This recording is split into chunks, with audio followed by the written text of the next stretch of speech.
Thought we'd do it right. Why did I think you knew me?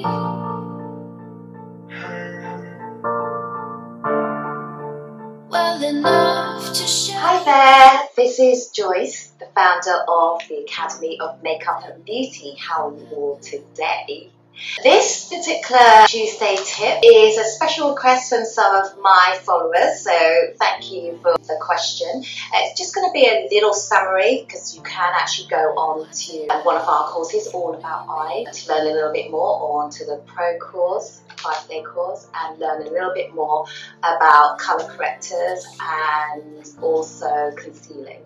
So if you do have more questions about it, then by all means email or go onto our social media channel and leave some information as well. So, colour correctors. There's a difference between colour correctors and concealers. Now, colour correctors actually just helps to neutralise any colour imperfections. So, for example, if you have yellowy tone to your skin, you can use a colour over the top of it, which will help to either soften or neutralise it. Whereas a concealer will give the illusion of something fading and hopefully disappearing, give that illusion, that is. So it's not going to take it away completely permanently. So I'm just going to go through a couple of things with you, one of which being the colour wheel, which is one of my favourite things, and I think everyone should have one. Right, a colour wheel, you can get larger ones or a pocket sized one like this one, which you can get on either eBay, Amazon or on Art Shop.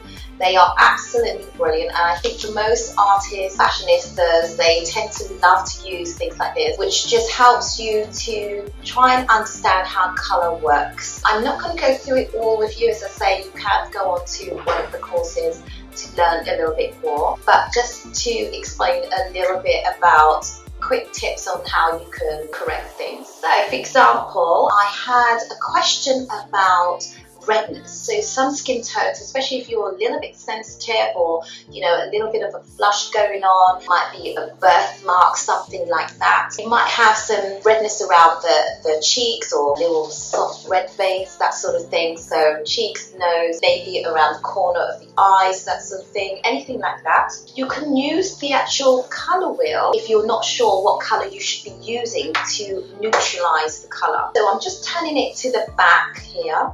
So I'm going to turn it to, there's actually a bold arrow just here, so I'm going to turn the arrow, let's get it to green.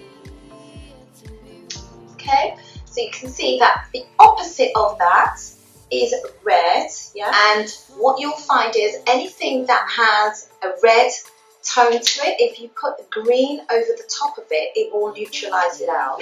That is very, very extreme when you do that, but you can use it. I like to use maybe a yellowy green tone. It's not as severe and it doesn't actually block out the whole of the natural colouring of the skin. So this is my favourite, and I think you could probably see here that yeah, it's actually dented because it's all large. This is Dermacolor. You can get this online. Just go onto the website, type in Dermacolor colour corrector, and it should pop up for you. The main colour that I like to use is D1 and D1.5. So you can see there it has a little bit of a yellowy, greeny tinge, and then you've got another one there. There is a softer one, but that's really quite yellow. Alright, so that's a really nice one to use. Some of the brands that I've gone through, it's really just what I have in my kit, but you can use quite a few brands. It doesn't have to be specifically these ones, but these are the ones, as well as others, that I've tested which work really well. So this is a Matte Pro palette. They do them in various shades, and you can see there that you've got some of the yellow tones on one side, and then you've got a warmer tone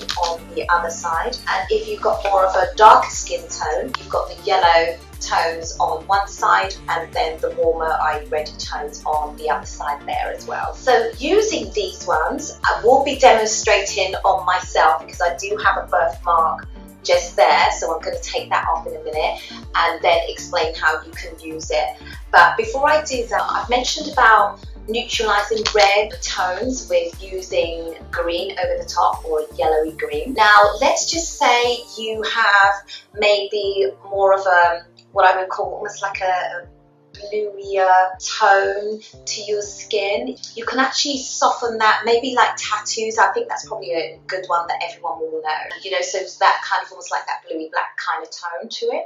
If you wanted to soften that out, you can use more of an orangey tone. So let's just check that out and see if we're right with that using the colour wheel. So I'm going to turn the arrow so you can see there's blue there, and underneath you've got like orangey tones, any of those hues, and any of those tones, depending on how blue it is, it will actually neutralise them out. You can also use this colour wheel if you want to enhance the colour of the eyes. But yeah, get yourself a colour wheel if you don't understand, or ask some more questions and I will respond to it. Right, so let me show you how this works. I'm going to take off the actual makeup that I've got around my birthmark, which is around here. Okay, so I don't know if you can see this close up, so it's just along here.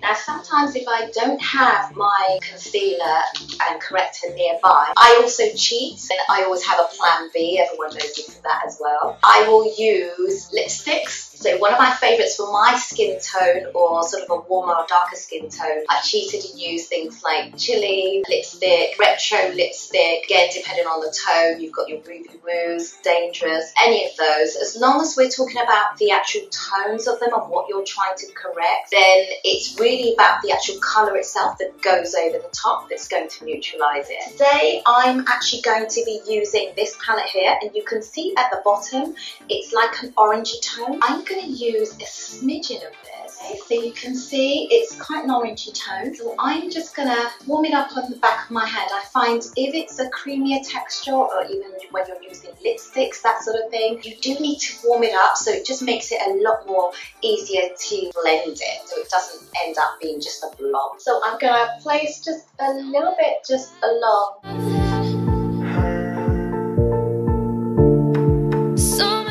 Any excess.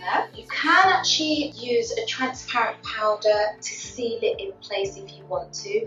I'm actually not going to do that because it's quite small. Doing a larger area like tattoos, as I mentioned before, then make sure that you set it, and then if you need to reapply some more concealer or corrector, then make sure you do that. I'm going to use my concealer. Now this has got a yellow tone to it, predominantly like 80%, and a little bit of warmth, so it still has a little bit, almost like again an orangey yellowy tinge to it, and I'm going to use that over the top. Memories form against my... I'm going to use my finger pad. Locked in our deeps, rush to be free.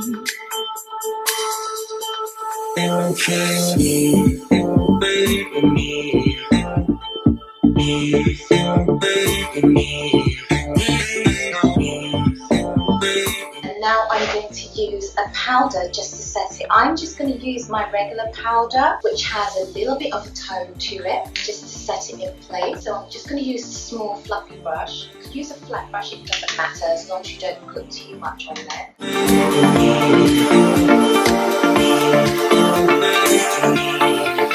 See, the actual birthmark is gone quite easily. As you can see, it's very easy to do. And I'll show you how to use a colour corrector and also a concealer to neutralise or soften the look of any imperfections that you might well have. If you do have any questions, then by all means make sure you leave a comment below or contact us on one of the social media channels. And yeah, I look forward to seeing you on the next Tips Tuesday. Have a great day.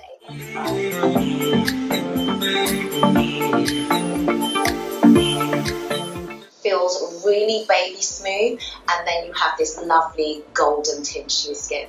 So